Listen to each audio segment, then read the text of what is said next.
So, Mom, Gugu and Jiao wrote a short obituary remembering Dad's life, so I thought I'd read it. So Nelson, Chang Shen, was born in Shanghai, China, to Chang Shushan and his wife, Zhu Mafan, on July 17, 1923. He passed away peacefully on December 18, 2020 at Stanford Hospital, less than 2 days after being hospitalized for what was subsequently confirmed to be COVID-19. He was 97. Growing up in Shanghai, Nelson lived in an extended family compound in the German concession. He loved the frequent family trips to his grandfather's ancestral home in the ancient water town of Nanshan, a 2-day journey from Shanghai. Due to the Japanese invasion of Shanghai, his family was forced to flee China in October 1938 to Geneva via Marseille. Then in 1939, they decided to settle in New York City, where Nelson attended Riverdale Country School. In 1942, he enrolled at MIT and under a wartime schedule, graduated in 1945 with a degree in chemical engineering. After working briefly in the field, in 1946 he began a long and distinguished career in commodities futures research and trading, a relatively obscure field at the time. In 1954, he married Edith Shi in New York City. Their daughter Phyllis was born in 1957, and Edmund in 1958, prompting a move to Scarsdale.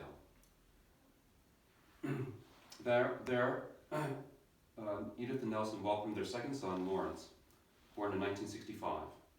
In 1963, Nelson joined Hayden Stone, and the firm was consolidated in 1970 as Kogan Berlin, Weil and Levitt, CBWL, Hayden Stone.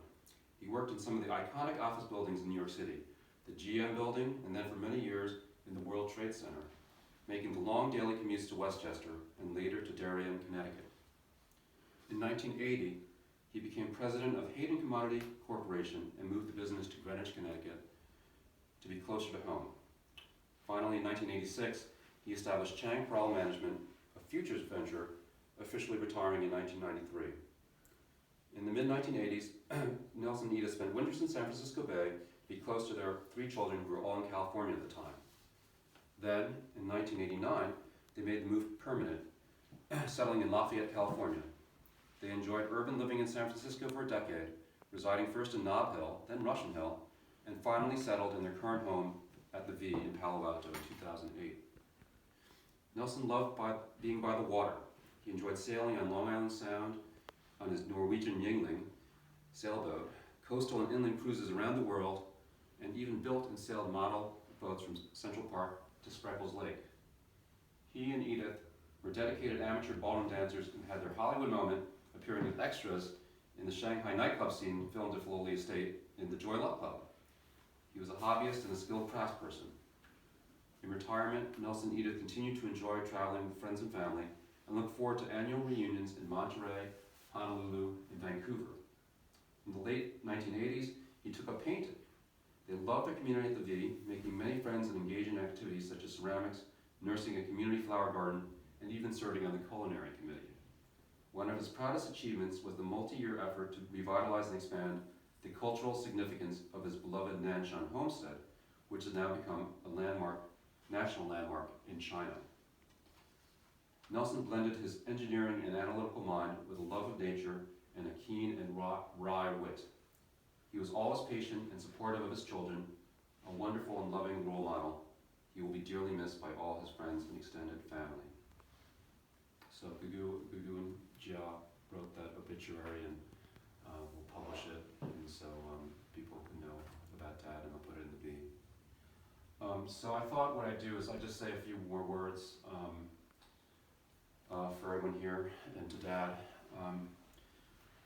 Dad, we're very sad to be here.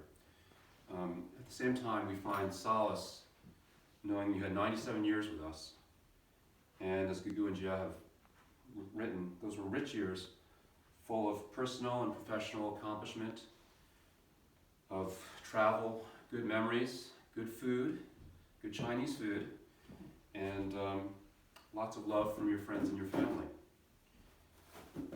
We're also consoled, and more than that, we're grateful that 66 of those years were spent being a loving husband to Mom, and 63 of those years were devoted to being a wonderful father to Jia, Gugu, and me, father-in-law to Ricardo, to Michelle and Susan, and a grandfather to Alexander, Stephen, and Harrison.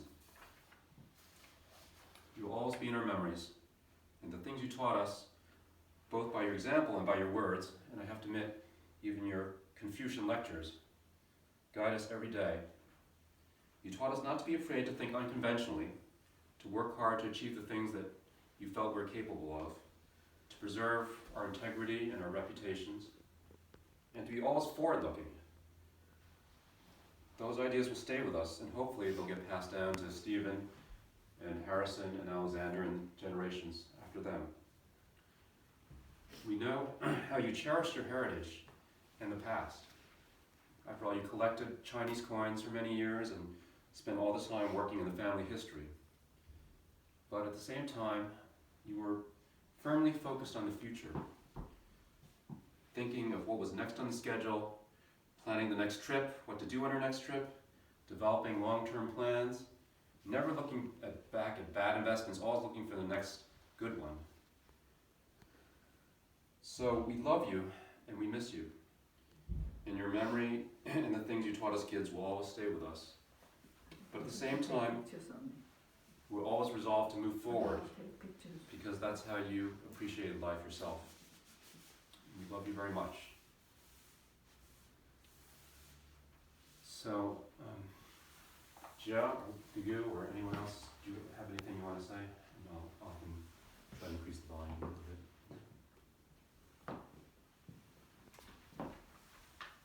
Say a few words. Can you hear me? I'm using regular microphone. I'm going to turn this Jia a little bit so Mom can see you. Hi, Mom. Hi, Mom. Can you hear me? Ewan, can you hear me? And Yes. Rose, Mariel, Yes. and Alan, I think. Alan, are you there? Yes. Yes. And who else is there? Mariel, right? Hi, Alan. Come in. Come into the screen, Alan. Hi, Alan. You're like an extended family to us. Thank And is you. anyone else that I'm missing? Blessy was supposed to come. Blessy, somewhere there? No, she wasn't able to That's okay. come. I want to thank the three of you so much for coming in such difficult circumstances and making 200% effort. You're like an extended family. And I'm not going to say much for two reasons. One is I was going to wake up at a reasonable hour today and prepare a few remarks. And unfortunately, I slept till about 2 in the afternoon and woke up and then went back to sleep. And Ricardo finally woke me up at 4:30. And that's not just because I'm a night creature, but unfortunately the virus that took you away, Dad, which maybe was a blessing in disguise because it took you very quickly with almost no distress, unfortunately grabbed me too. Didn't think it would get me, but it got me too, and some of the caregivers. So as a result, when I should have been preparing to say something to you, I was sleeping. And secondly, my voice and my voice is quite hoarse from the virus, and also I'm very stuck nose, which is unusual. So I'm sorry that I'm going to just say a few words. And then secondly, as importantly, when it's all safe to get together, maybe some of us will still have to be remote, we're going to have a little celebration of your life, which is not very Chinese, but I don't know, in the Philippines, it's not just a time to mourn, but to celebrate, be happy for what the person whom you've lost has left you and created in you. And so we'll have a celebration, and hopefully all of us will be healthy and able to attend, maybe even in person. So there's a lot more to say. There are a lot of stories to tell, and I'm saving them up. I think our loved caregivers here, we want you to save your stories too. Mostly good ones, but you can tell some funny ones too, okay? So don't even some of the notes that my father wrote to you, please say whatever you want, if it's not too painful for you. You were so much a part of his life in the last, really very brief, 6 months. Some of you started, Blessy and Roselle started well before then, but most of you did not meet my father until March for Mariel and Zenaida Rollins, and then May for the rest of you. Only 7 months, but it made such a huge difference to him. And I'm sorry you didn't see him when he was in a more normal state, but you could see flashes of his personality. Uh, and he's so grateful for you. So we want you to be part of the celebrations. So save your stories. Mac and cheese will be served. Also, udon, perhaps donuts, and we will try to put some more healthy foods in. If any of you have a suggestion, maybe we'll have you bring some Filipino food too. So I'm not going to say goodbye, Dad, really, because my one regret is that I left a little too early. But you seem stable, and you're not in distress. I knew you were sick, but it was stupid. We didn't realize that. We thought it might be COVID-19, but you seem stable, and I knew you're in such good hands with the caregivers that I felt I could leave you. And the only difference is I'm sorry I wasn't there to take you to the hospital. But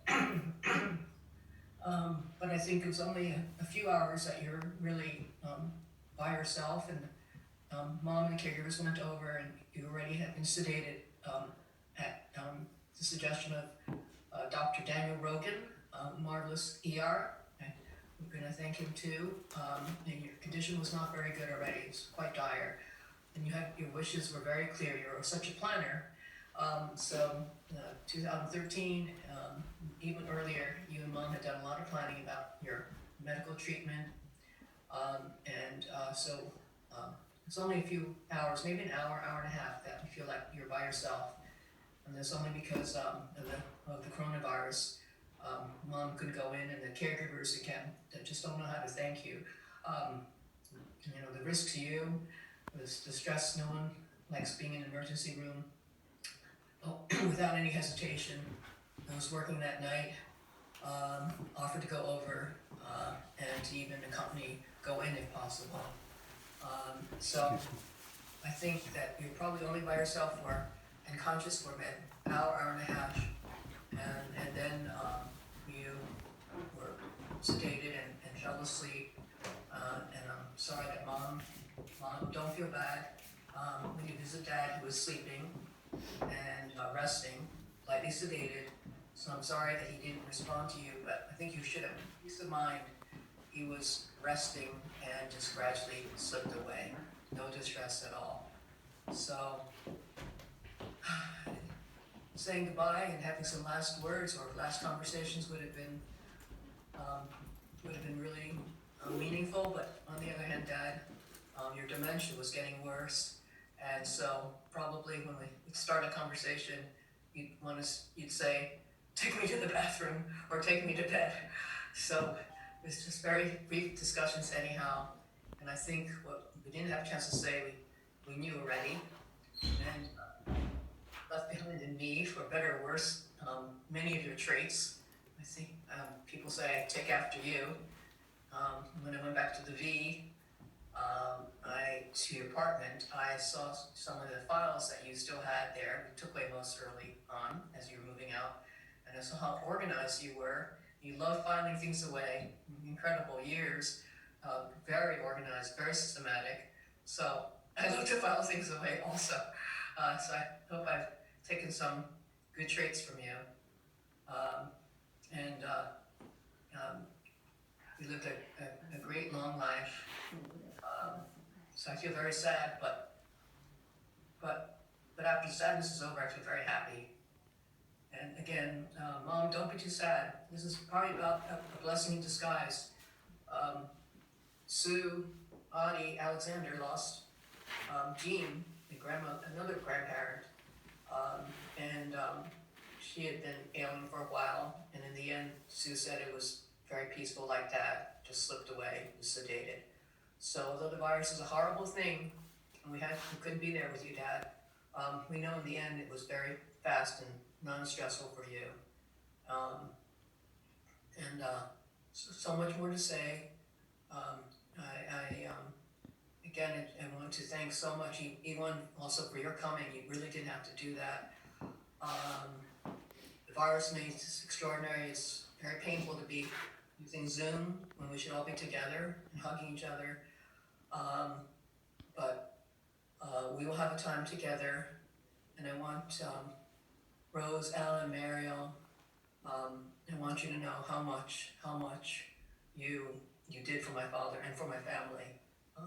You've learned a lot about caregivers and caregiving from you, and don't know how you pour so much of your, not just your energy, but your hearts into helping someone like my father.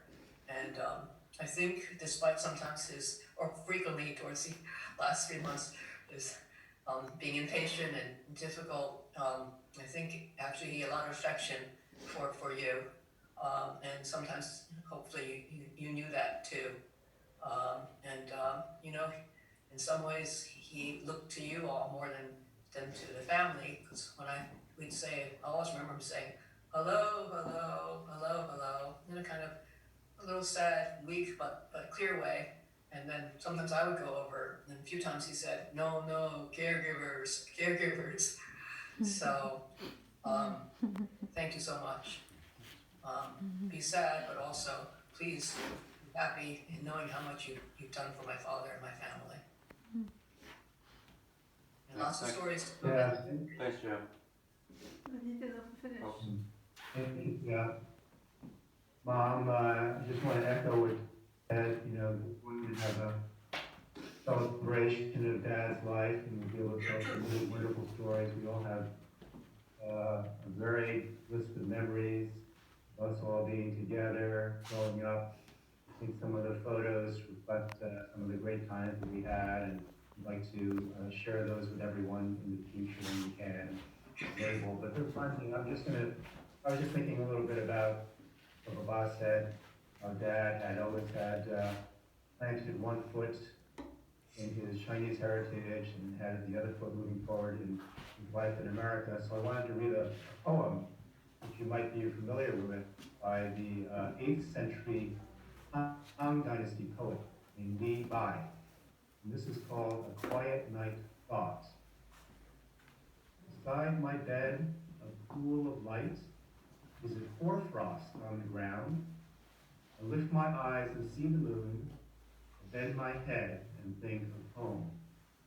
So that very short poem, I think, evokes Li Bai's wanderings, it evokes his thoughts of his home as he wandered for many years through the Yangtze Valley. And this reminds me of Dad a little bit, because he always viewed his experiences in America through the lessons he had learned growing up in China, and through Chinese culture, Chinese philosophy, and even Confucian thought.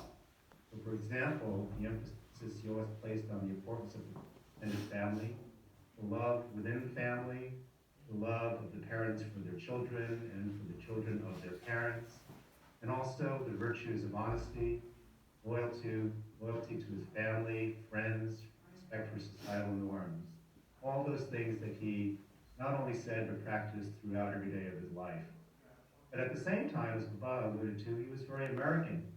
He was embraced our American ideals of individual initiative and persistent hard work, which could lead to professional and personal achievements, of which he had many.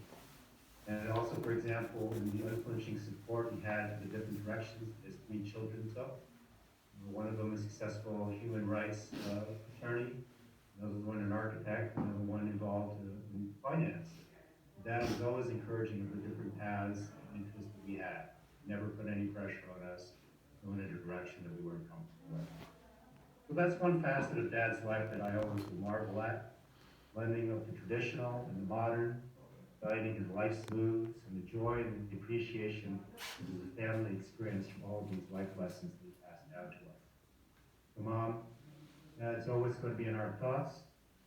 We miss him dearly. We look forward to continuing our celebration of his life in the future with you. Love from all of us here in Boston. Thanks, Guido. Baba, I think Susan would like to read a little poem. Yep. Please, Sue. That's okay. I just thought we had so many wonderful travels with Dad and so many adventures. all, and Ithaca and so many amazing adventures with the family. I just wanted to read the poem Ithaca by the poet Constantine Gaddafi.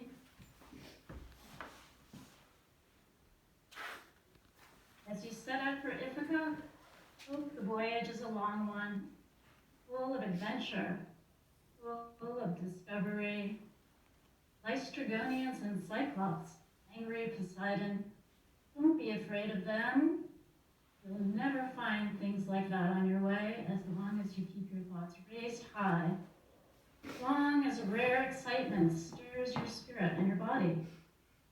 Lystragonians and Cyclops, wild Poseidon, you won't encounter them unless you bring them along inside your soul, unless your soul sets them up in front of you. May there be many a summer morning when, with what pleasure, what joy, you come into harbors seen for the first time. May you stop at Phoenician trading stations to buy fine things, mother of pearl and coral, amber and ebony, sensual perfume of every kind, as many sensual perfumes as you can. And may you visit many Egyptian cities, gather stores of knowledge from their scholars. Keep Ithaca always in your mind. Arriving there is what you are destined for. But do not hurry the journey at all. Better if it lasts for years, so you are old by the time you reach the island, wealthy with all you have gained on the way, not expecting Ithaca to make you rich. Ithaca gave you the marvelous journey. Without her, you would not have set out. She has nothing left to give you now. And if you find her poor, Ithaca won't have fooled you. Wise as you will have become, so full of experience, you will have understood by then what these words mean. Thanks. Could you, if you could you send us the poems so we can print them out? Yeah, absolutely. I'll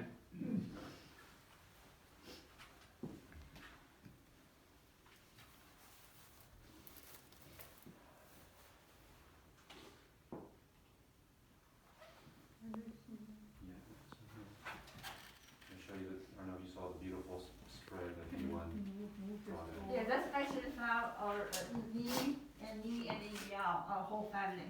Thank you so much. Beautiful. Can we move the picture? Can you see, you want a better picture? I'll put it. Well, unfortunately, I have it on a computer as opposed to a laptop, so.